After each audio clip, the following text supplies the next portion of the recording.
Léa Salamé, le grand entretien aujourd'hui avec une bande de potes devenue la troupe de théâtre la plus populaire de France.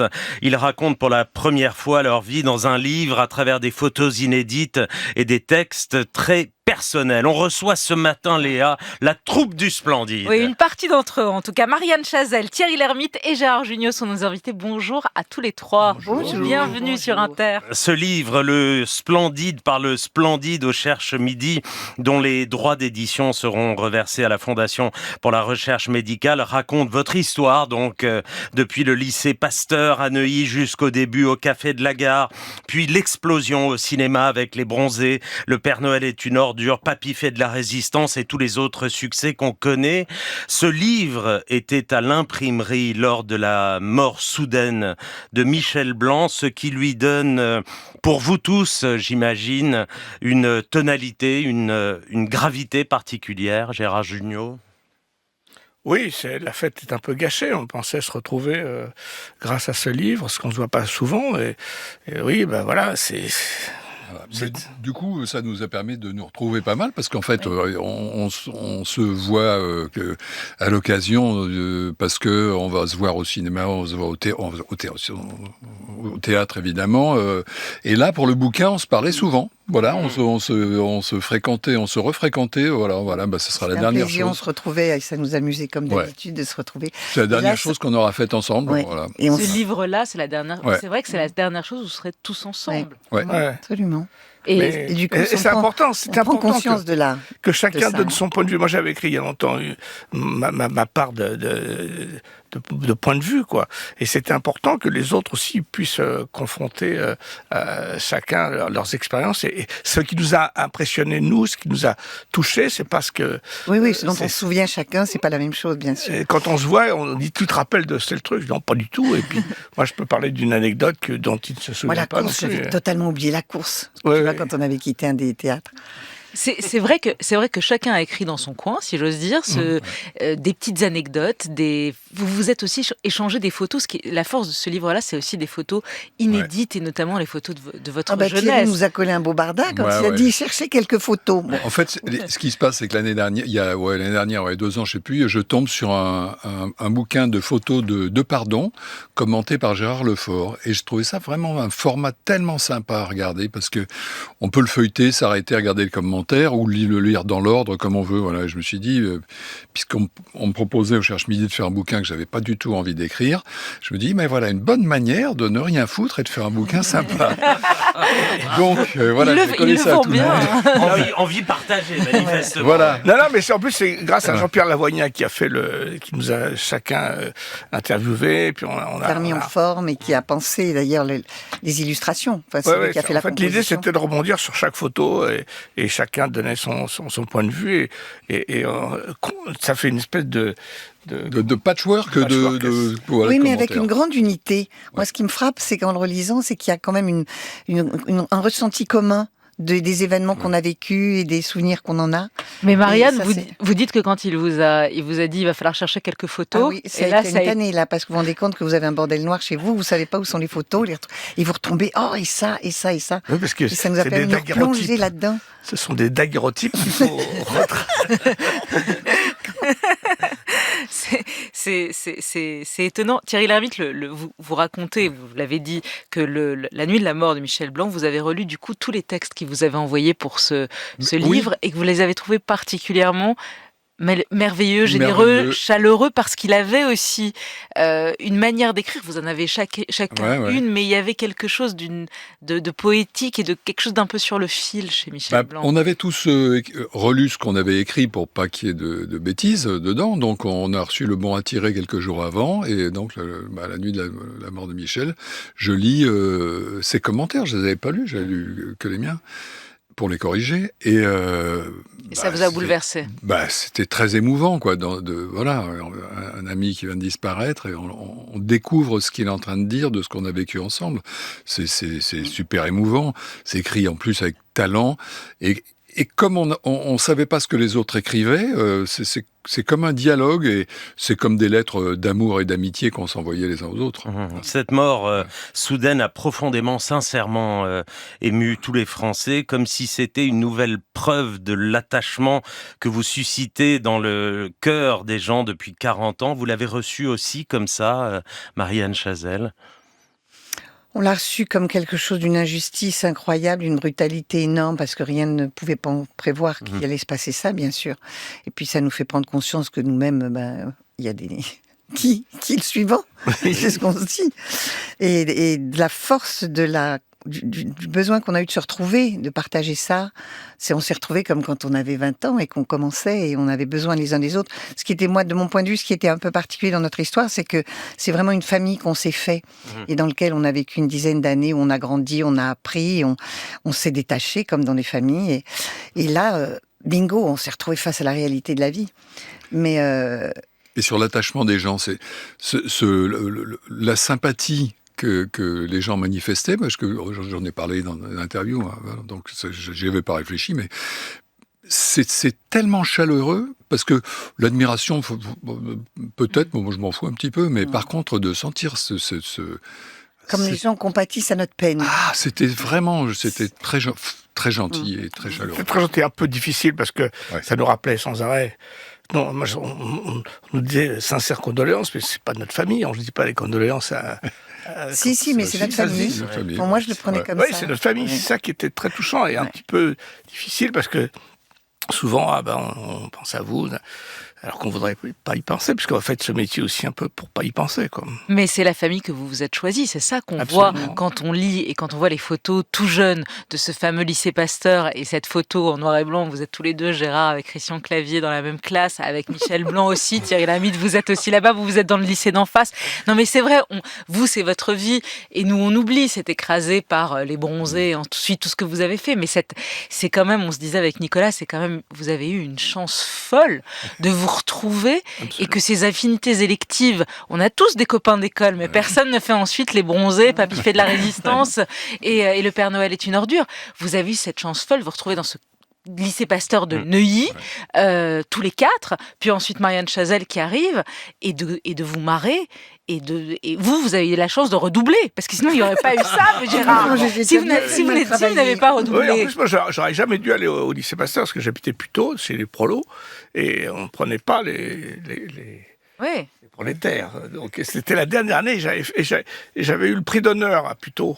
Alors que j'étais nul. C'est dire si tu étais bon. Non, parce que je venais de Vincennes, où j'étais nul, et je suis arrivé à Puteaux, ils étaient nuls, et ils m'ont donné le prix d'honneur. Et grâce à ça, j'ai pu aller au... Et tu as brillé. C'est une supercherie depuis le début, quoi. Et on a eu cette chance formidable de se rencontrer et de trouver un dénominateur commun qui était la rigolade, la dérision. Oui, c'est le rire. C'est ce qu'on voit, ce qu'on lit dans les textes. Ce qui vous a uni, c'est le rire, l'envie de rire, l'envie de vous marrer. Ça a été ça, la dynamique de la troupe.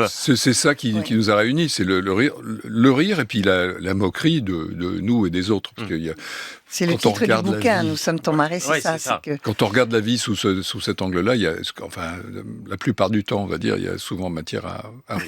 Ouais. Puis on a commencé au lycée avec que des profs il y en avait quelques-uns qui étaient quand même très très fêlés, les pauvres. À une époque où il y avait quand même une autorité qui faisait qu'on n'avait pas le droit de rire ni de se moquer des profs. Une autorité nous on a connu, on avait 16 ans, 68, donc là, l'année suivante, c'était la porte ouverte. C'était fini. Oui, il y avait les professionnels de la déconnade et après c'était ouvert à tout le monde, la démocratie, de la blague. Et le prof d'allemand, on peut parler du prof d'allemand, de vous, Gérard Jugnot, avec Michel Blanc, et du prof d'allemand, comment il s'appelait? Monsieur Knebel, qui avait beaucoup de tics, que Christian imitait beaucoup. C'est comme ça que j'ai rencontré Christian, parce qu'il imitait, et moi je lui montrais un film que j'avais fait déjà en double 8 mm. Et c'est aussi comme ça qu'on s'est rencontrés avec Michel, parce que on était tous les deux, je l'ai déjà raconté 1000 fois, mais on avait oublié notre livre. On était devant le bureau, donc il voyait pas, et on a commencé à faire une petite impro comme si on avait un livre. Ça fait quelle page, monsieur, quelle page. Et au bout d'un moment, il s'est penché, il dit, vous vous foutez de ma gueule. Et il nous a dit, bon, vous deux, plus jamais ensemble. Et il nous a mis Oui, il avait mal vu, plus jamais ensemble. Il a mal vu. Thierry Lhermitte, vous dites à ce moment-là, vous n'êtes pas forcément très heureux dans votre famille, et vous savez, c'est difficile, on va pas. Et et vous dites, je m'en foutais en fait, moi, de faire l'acteur ou pas de faire l'acteur. Tout ce que je voulais, c'était être avec eux. Oui, moi, c'est cette amitié qui démarre et je sais pas comment, parce qu'en fait, on a commencé tout de suite à jouer. Je sais pas comment ça a démarré, pour tout vous dire. Parce que on fait un spectacle au club théâtral. Je crois que c'est Christian qui m'entraîne là. Christian connaissait Gérard. Et puis on est parti avec une vraie pièce. Christian et moi, on joue une pièce de Édouard Albi qui s'appelle Zoo Story, une pièce à deux qui est super sérieuse, que j'avais vu, qui était jouée par Laurent Terzieff et Michael Lansdal. On joue La concierge est tombée dans l'escalier. C'est comme ça qu'on s'est rencontrés avec Michel, parce qu'il avait besoin d'une première partie. Voilà. Donc moi, j'avais trouvé des sketchs de Robin Bouteille, déjà, et que je voulais faire avec Michel et une amie. Et j'ai présenté Michel à Thierry et Christian, et il a passé une audition devant eux. On avait quand même 15 ans. C'est pas ça, j'en ai honte rétrospectivement. Mais on était très sérieux en même temps. On disait des conneries toute la journée, mais on était hyper sérieux aussi. Oui, parce que moi, Thierry avait écrit un scénario improbable. Ah oui, et Christian me dit, tiens, mon copain, je connaissais pas Thierry, il a écrit ce scénario. Et donc, il dit à Thierry, écoute, je connais un metteur en scène. Et on peut peut-être faire ton film. Enfin bon, on était déjà des vieux cons. C'était dingue. Que de l'imposture. Mais on s'est demandé, en lisant votre livre avec Léa, pourquoi le théâtre ? Pourquoi tous aviez-vous envie de faire du théâtre ? Qu'est-ce que le théâtre vous permettait d'être ou de surmonter ? Je ne sais pas exactement quel mot choisir, mais ça aurait pu être le cinéma tout de suite. Non, c'était construire une troupe de théâtre. Le cinéma, c'est plus difficile. Mais sinon, si vous voulez la réponse, écoutez la chanson de Starmania. J'aurais voulu être un artiste. Tout est dit dans la chanson. Pouvoir faire ce qu'on n'ose pas dans la vie. La plupart des comédiens sont timides. Pour la plupart, ceux qui n'hésitent pas à monter sur la table pendant les communions, ils n'ont pas besoin d'aller sur scène. Puis moi, j'avais ma mère qui était devenue comédienne sur le tard, qui avait voulu faire ça, voilà, qui a créé le Théâtre du Soleil avec Ariane Nouchkine. Pour elle, c'était un désir refoulé, parce que bon, le fait que sa vie de famille en tant que femme de pasteur l'en empêchait. Et quand elle a pris cette décision, j'ai vu le bonheur qu'elle avait, quoi. J'ai vu que ça lui convenait. Et moi, depuis toute petite, j'avais toujours eu envie de jouer. Et quand je vais les voir jouer cette pièce inoubliable qui est La concierge est tombée dans l'escalier, puisque j'étais en face, j'avais appris qu'il y avait des garçons qui faisaient des spectacles au lycée Pasteur. Et puis d'abord, il y avait des garçons, donc c'était déjà très intéressant. Bah oui. Et puis en plus, une pièce. Et je suis tombée dans cette pièce absolument qui m'a enthousiasmée. J'ai vu les plus grands acteurs du monde. Et là, je me suis dit... Tu ne t'étais pas trompé. Là, je me suis dit, c'est eux qui vont arriver. Ils sont incroyablement drôles. Et je suis tombée amoureuse des quatre et de ce groupe et de ce qui sortait de leur complicité, de leur... C'était extraordinaire. Ouais. Surtout d'un. Surtout d'un, oui. Sexuellement. Mais c'est le truc de l'acteur, c'est faire son intéressant. On dit ça aux enfants, fais pas ton intéressant. Et ben nous, on a essayé de faire nos intéressants parce que personne s'intéressait à nous. En tout cas, et ça a marché pendant 10 ans. Il y a eu les débuts des petits théâtres. Vous racontez aussi ce théâtre que vous refaites, une ancienne pizzeria que vous bricolez, que vous faites en théâtre. On construit 2 théâtres. Ouais. Ouais, le premier en face de l'ex Café de la Gare à Montparnasse, et ensuite le Splendide rue des Lombards. Ouais. Et on vous voit vraiment faire du bricolage mais sur des photos. On a fait du marteau-piqueur, on a monté des carottes. Oui, pardon d'insulter vos talents. J'ai pris mes biceps. Je savais que je l'ai pas aussi. C'est pas ce qui était le plus amusant pour nous, quoi. Mais il fallait le faire. Quoi. Et puis il y a des anecdotes. Pardon Gérard. Non. Mais il y a des anecdotes assez drôles qu'on connaissait pas quand même, que vous racontez dans votre livre. L'histoire du cochon. Dans la malle. Dans la malle. C'est quoi cette histoire? C'est quoi C'est pour les bronzés fonds du ski. Oui, copains comme cochons. Oui. On n'avait pas le droit. Il faut aller tourner le truc en 1h30 parce que s'il se réveillait le cochon, il était anesthésié, le pauvre, évidemment, pour pouvoir être ligoté sur une table d'examen de médecin. Donc... Mais il n'a pas été maltraité. Hein. Non. Est-ce qu'il était au courant, le médecin? Oui. Non, le cochon n'était pas au courant. C'est l'immeuble, ils n'étaient pas au courant quand on avait loué le cabinet médical pour pouvoir le faire, mais on n'avait pas dit qu'il allait mettre un porc sur la table d'examen. Et on a failli se faire lyncher parce qu'on avait bloqué le téléphérique pendant une demi-journée. Oui. Avez-vous une explication sur le fait que Les Bronzés fassent partie des 10 films préférés des Français de tous les temps? Une explication sur le fait que chaque rediffusion du Père Noël cartonne à la télé?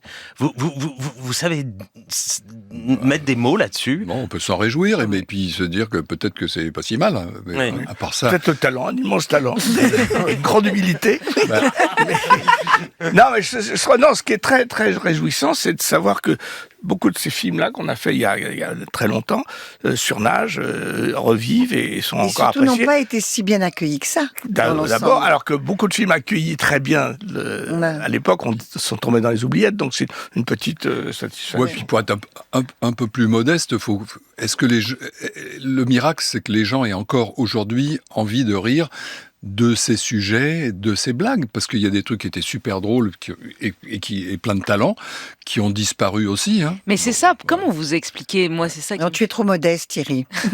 Non, non. Non, C'est ta nature moi, qui j'ai est Ça ça. sonne faux. Oui, tu es trop non, modeste. j'ai trouvé une petite explication, c'est que c'est les deux films, Le Bronzé fond du ski, Le Père Noël aussi, sont des films assez intemporels parce qu'en maillot de bain, ça n'a pas beaucoup évolué, quoi.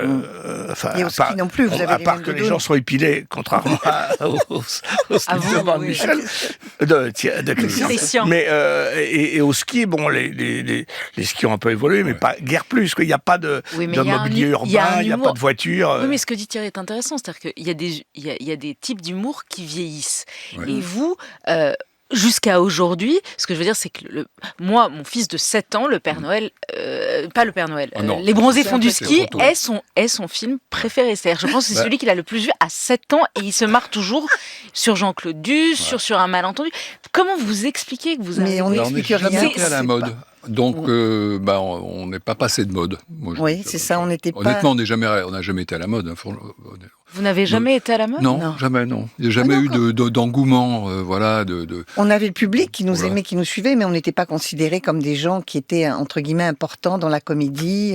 On a eu un peu ça au Café de la Gare, au Café Théâtre, pardon.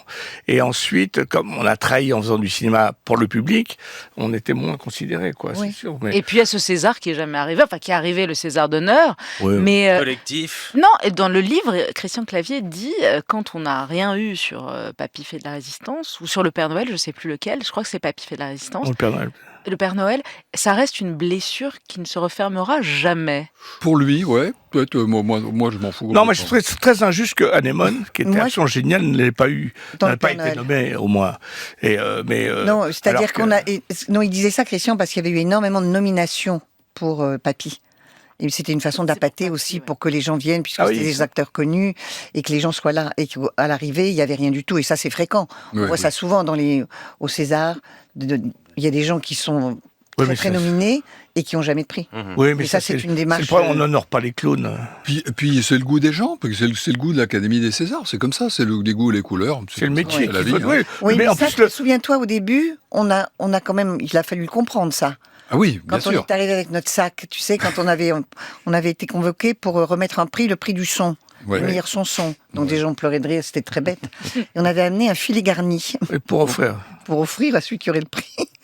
Et, Ah, ça, elle était glacée. Hein. Ça n'a fait rire personne et que après nous. aussi, avec Michel, on avait apporté aussi une boîte de couleurs pour colorier un peu le César, qu'on trouvait un petit peu... Non, mais enfin, c'est pas grave, moi j'avais rencontré César, que je connaissais un peu, et qui m'a dit « Toi, tu l'auras jamais, je vais t'en faire un. » Et puis il est mort. Allez, on va passer au standard d'Inter. Bonjour Arnaud. Bonjour. On vous écoute. Ah ben moi je suis admiratif devant tous ces gens-là. Toutes ces filles, Vous avez raison. puisqu'elles restent des filles pour moi, tous ces garçons, ils restent des garçons. Je suis très admiratif qu'ils aient pu se rencontrer et qu'ils aient pu s'unir pour continuer, pour poursuivre, pour produire leur amitié. Voilà. Merci, merci Arnaud Merci. pour de saluer ainsi cette amitié sur l'application France Inter. Pauline dit c'est très drôle la façon dont ils s'expriment. Chacun termine la phrase de l'autre et la complète. Ça c'est encore une dynamique de troupe. Une question différente de Florian sur la comédie aujourd'hui. Le succès du stand-up est-il le signe de la fin des troupes de théâtre selon vous? C'est une mode actuelle, mais peut-être ça changera. C'est la mode, c'est venu des États-Unis, où le stand-up, les gens parlent au premier degré, enfin la première personne plutôt, s'expriment sur ce qu'ils pensent et tout ça, puis bon, les personnages reviendront, c'est sûr, et puis ensuite le stand-up. Et dans les stand-up, il y a reviendra. des personnages qu'on voit dans les pièces. En fait, ils parlent de personnages souvent qu'on reprend dans des écritures de pièces. Puis il y en a certains qui sont aussi acteurs. Ils sont pas tous acteurs, mais il y en a qui font une belle carrière de cinéma. Mais c'est vrai que ça fait une vraie différence dans la façon d'envisager. Et puis, ils ont en plus ils ont leur société. Enfin, c'est très très. Mais vous aussi, vous racontiez quelque chose de la France de ces années-là, de la France de Giscard, de la France des loisirs, de la France du Club Med, les années 70, les années 80, les 30 glorieuses. C'était ça aussi, les bronzés. Vous racontiez la société française. Ouais. Et vous êtes devenu, traversant les générations et traversant aussi les classes sociales. Votre travail est à la fois populaire et culte aujourd'hui. Alors on se disait, je sais pas, je le dis avec Nicolas, ça nous avait pensé, vous êtes devenu en fait une mythologie de Barthes. Ouais. Comme il y avait la déesse, comme il y a le catch, les bronzés sont devenus.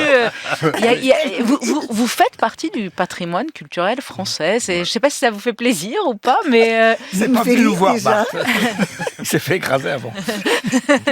Je suis un petit bout de patrimoine, alors. Oui, c'est vrai que ce que vous dites la France. Disent beaucoup, les oui, c'est vrai, on est des monuments et d'ailleurs on nous visite le mardi. Mais, non, ça nous échappe et c'est très réjouissant. On est très fiers de ça, très heureux. Mais c'est une chance aussi, c'est la chance de s'être rencontrés, la chance d'avoir pu trouver ça. Et puis, c'est aussi parce que ça a perduré. On a dit nous, et après, chacun a dit je, avec beaucoup de succès aussi. C'est ça qui est le plus étonnant d'ailleurs. Oui, vous vous êtes éloigné. Et puis vous vous êtes retrouvés, et puis vous êtes éloignés, et puis vous suivez de loin. Voilà, c'est une histoire d'amitié avec ses plats et ses déliés, et ces moments...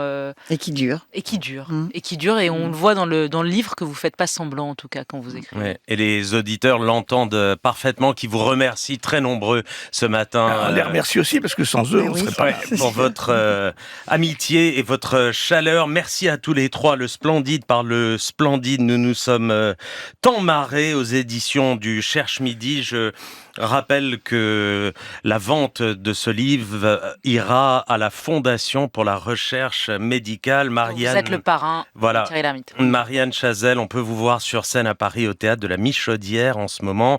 Parle-moi d'amour, une pièce de Philippe Claudel. Gérard Jugnot, vous êtes à l'affiche de la comédie On aurait dû aller en Grèce de Nicolas Benamou en salle depuis le 13 novembre. Merci à tous les trois. Merci beaucoup. Et très belle journée.